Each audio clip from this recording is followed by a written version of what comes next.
seperti itu, dan ingin sekali lagi dihukum seberat-beratnya. Tidak ada toleransi karena telah memberikan sesuatu yang menyulitkan terhadap penyidik, dan dia tidak mau secepat itu menyerahkan diri dan tidak mau bertanggung jawab. Semoga sekali lagi dihukum seberat-beratnya, dihukum seberat-beratnya. Tidak ada toleransi, kalau bisa dihukum mati, dihukum mati. Gak ada kata-kata, adanya bukti nyata. Saya bersumpah demi Allah Rasulullah, saya tidak tahu menau, saya tidak tahu perencanaan, saya tidak tahu, saya tidak terlibat sama sekali. Sumpah demi Allah Rasulullah. Tapi mudah-mudahan polisi bisa cepat menangkap pelakunya. Harus diberi hukuman yang setimpal, harus dihukum mati demi Allah Rasulullah, harus dihukum mati. Allahu Akbar, Allahu Akbar. Halo semua, selamat datang di Queen Sas Channel bersama saya Sasena tentunya. Apa kabar? Semoga kabar kita semua senantiasa selalu dalam keadaan baik dan selalu dalam keadaan sehat walafiat. Oke, masih seputar kasus Subang ya. Kemarin Selasa tanggal 24 Oktober tahun 2023, Polda Jabar telah mengadakan pra-rekonstruksi ulang atas kasus tersebut dengan melibatkan salah satu tersangka yaitu Muhammad Ramdan. Sementara tersangka lainnya seperti Pak Yosep, Ibu Mimin, Arigi, dan Abi ini belum diikutkan serta. Karena apa? Karena memang dari mereka belum ada pengakuan ya atas keterangan Danu bahwa mereka adalah eksekutor pada malam itu.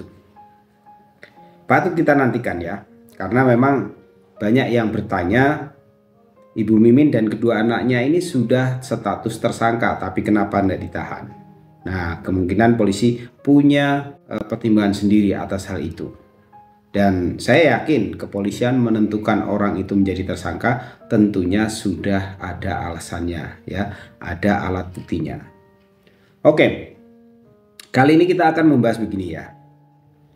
Sebenarnya Danu itu berada di sana kapan? Sampai jam berapa? Jadi berapa jam dia di sana?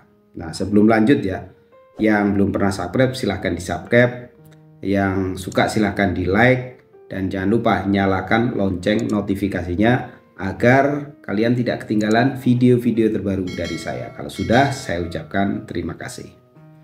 Oke ya, itu di awal cerita kan yang kita dapat, Danu ini sedang main game ya di warnet. Disamperin Pak Yosep, terus diajak ke warung pecel lele. Nah, di sini jam berapa itu? Kalau masih di bawah jam 12, terus waktu ke TKP ini jam berapa? Karena begini, menurut keterangan Pak Yosep, di jam setengah 8 ada tamu yang datang, yaitu Mang Deden. Ini mantan pekerja yang pernah bekerja di rumahnya, benerin rumah ya. Saat itu ketemu dengan kedua korban masih ada di teras, sedangkan Pak Yosep ada di dalam. Ini menurut keterangan Mang Deden ya, hanya 5 menit dia di sana. Nah, Mang Deden ini punya HP atau tidak? Mestinya di zaman kayak gini ya, apalagi profesinya itu ngojek, bisa jadi walaupun mungkin HP minimal HP jadul pasti punya. Nah, itu bisa ditelisik ya. Pergerakan HP Pak Deden, apakah benar mampir di sana? Oke, artinya kalau benar di situ belum ada Ramdanu. Oke. Nah, di jam 8-an itu menurut Pak Yosep atau setengah 9 ya, ditelepon Ibu Mimin. Jadi pulang enggak? Maksudnya pulang ke Cijengkol. Nah, ini juga bisa dilacak. Apakah benar ada komunikasi tersebut? Kalau memang ada berarti Pak Yosep masih ada di sana.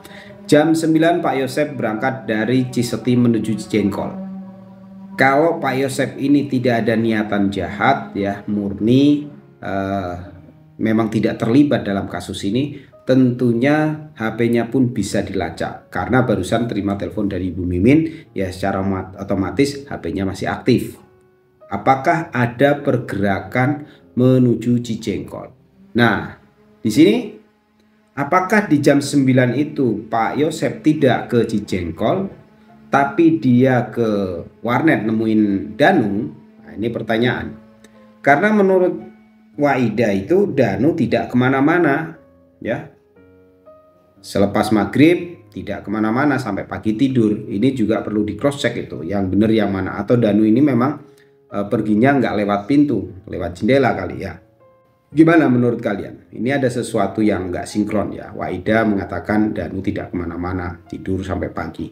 Tapi kenyataannya sekarang Danu adalah seorang tersangka. Artinya dia pergi dari rumah. Oke. Nah di jam 9 itu apakah benar Pak Yosep ke Cijengkol atau menemui Danu? Ini bisa dilacak ya. Terus balik lagi ke TKP. Karena menurut keterangan Danu, Pak Yosep pulang ke Cijengkol itu pagi hari sudah agak terang. Karena tidak bawa jam dia nggak tahu. Nah ini seperti yang sudah kita analisa sebelumnya, jangan-jangan Pak Yosep pergi setelah melakukan kejahatan. Pergi ke Cijengkol itu untuk menciptakan suatu alibi, ya, dimana di situ alibinya tidur, ya, karena kecapean, nggak sempat sholat di masjid seperti biasanya. Nah, dia beli surabi, terus tukang surabinya sendiri sebenarnya agak meragukan ya. Terus ada 2 orang wanita, tapi kita ngomong saat itu, ya itu kan di pagi hari, tapi di malam hari tidak ada saksi selain Bu Mimin juga Abi. Nah ini karena satu paket, satu rumah, ada ikatan keluarga, saya pikir kurang kuat. Nah ternyata menurut keterangan Danu itu Pak Yosep perginya pagi-pagi. Salah satunya kemungkinan memang untuk menciptakan alibi. Ini kalau memang nanti terbukti Pak Yosep itu adalah pelakunya ya. Oke. Pak Yosep mengatakan menelpon caddy golf ya dari Cijengkol dan lain sebagainya. Pergerakan Pak Yosep dari Ciseti ke Cijengkol ini juga harus bisa dilacak. Waktu jam 9 itu HP-nya kemana saja. Atau jangan-jangan kalau memang Pak Yosep ini pelakunya dan sudah terencana, kan bisa saja HP itu diberikan seseorang ya dalam kondisi hidup untuk diantarkan ke Cijengkol. Jadi seolah-olah kalau kita lacak dari HP tersebut itu memang ada perjalanan ke sana.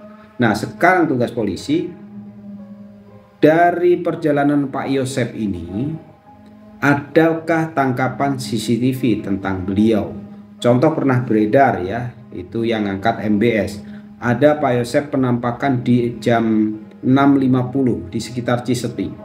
Itu mau ke Cijengkol atau ke Ciseti. Nah, ini perlu pendalaman juga. Kalau di situ ada penangkapan CCTV, kemungkinan dia juga pulang perginya berapa kali dia melintas di sana. Harusnya malam pun ada. Nah, ini dari awal memang kita melihat Pak Yosep ini penuh kejanggalan, ya. Pertama, dia yang datang bilang jam 7.15 sudah di TKP. Tapi berita yang menyebar itu termasuk wartawan, Kang Heri dan lain sebagainya, di bawah jam itu mereka sudah tahu. Bahkan tukang surabi di samping TKP namanya Pak Sakur itu dia buka setengah 7, jam 7 sudah rame. Dari mana saat itu kita bertanya, dari mana mereka tahu kalau Pak Yosep ini datang ke sana jam 7.15 menemui Pak Ujang setengah 8, harusnya ramenya setengah 8 ke atas. Nah, bisa jadi dari salah satu tersangka. Contohlah Danu. Mungkin Danu juga udah menyebar informasi, kita nggak tahu ya. Karena nyatanya peristiwa itu sudah tersebar di bawah jam 7. Oke. Pak Indra Zainal awal-awal mengatakan ya, yang pertama kali menemukan adalah suaminya yang pulang dari Cijengkol di setengah 7. Nah, dari kejanggalan-kejanggalan ini itu patut kita nantikan. Sebenarnya Pak Yosep ini seperti apa? Apakah memang seperti keterangan Danu?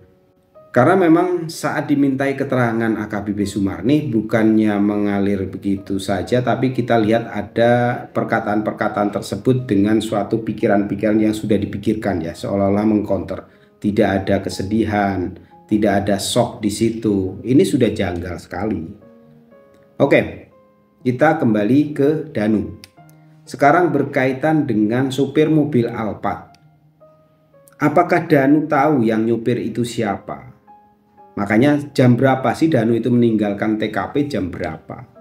Terus sandiwara apa lagi Pak Yosep mengatakan sampai mampir ke tempat Danu? Apakah untuk memastikan bahwa Danu sudah pulang? Ya, atau bagaimana? Nah ini supir mobil Alphard ini kunci juga. Kalau memang Danu mengetahui, coba dihadapkan dengan saksi yang pernah melihatnya. Contohnya supir angkutan. Paling tidak secara sekilas ya, coba diamatin. Oh ya, identik apa enggak dengan yang dia lihat dengan sketsa tersebut. Terus berkaitan dengan 2 DNA asing. Kabarnya kepolisian itu sudah memeriksa 49 sampel DNA di antara saksi-saksi. Dan tidak ada yang identik ya dengan 2 DNA asing yang ditemukan. Pertanyaannya, di antara 49 itu sudahkah ada nama Arigi dan Abi? Ya. Kalau belum ada, coba dicocokkan. Kalau nanti itu cocok dengan mereka, ya sudah, game over. Mereka, Abi, Arigi, Bu Mimin tidak bisa lagi mengelak. Terus kalau nggak cocok dengan mereka, berarti ada orang lain lagi di sana. Kuncinya ada di Danu. Seperti yang dibilang Pak Yosep, kuncinya ada di Danu.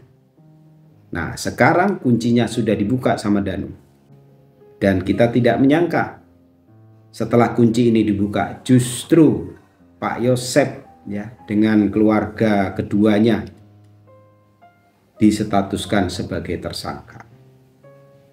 Nah, kalau DNA 2 DNA asing ini yang kabarnya juga jenis kelaminnya laki-laki, itu siapa kira-kira? Kalau di situ ada Danu, Pak Yosep, Arigi, Abi, dan Bu Mimin, kalau menyangkut orang dekat larinya ke kubu mana? Kira-kira ya. Banyak yang menduga ya kalau Bu Mimin Pak Yosep larinya bisa ke keluarga Pak Yosep. Oke, walaupun sudah ada tersangka, kasus ini bagi saya masih misteri. Banyak hal yang patut kita nantikan ya. Mudah-mudahan dalam waktu dekat, kan biasanya 20 hari itu ada rilis resmi dan segera dilimpahkan ke pihak pengadilan ya. Kita ingin menyaksikan saat rilis resmi itu kan siapa-siapa tersangka-tersangkanya, kronologinya bagaimana, alat buktinya apa. Ya. Itu yang kita nantikan. Mudah-mudahan dengan adanya tersangka ya minimal ada pengakuan dari Danu ini. Alhamdulillah kita sudah mendapatkan titik terang ya, walaupun masih kurang terang benderang. Ayo kita support selalu kinerja Polda Jabar agar segera menetapkan para tersangka ini benar-benar menjadi terdakwa ya, terus dihadirkan ke persidangan. Karena saya yakin ya kepolisian menetapkan tersangka itu tidak main-main, itu mempertaruhkan nama institusi ya.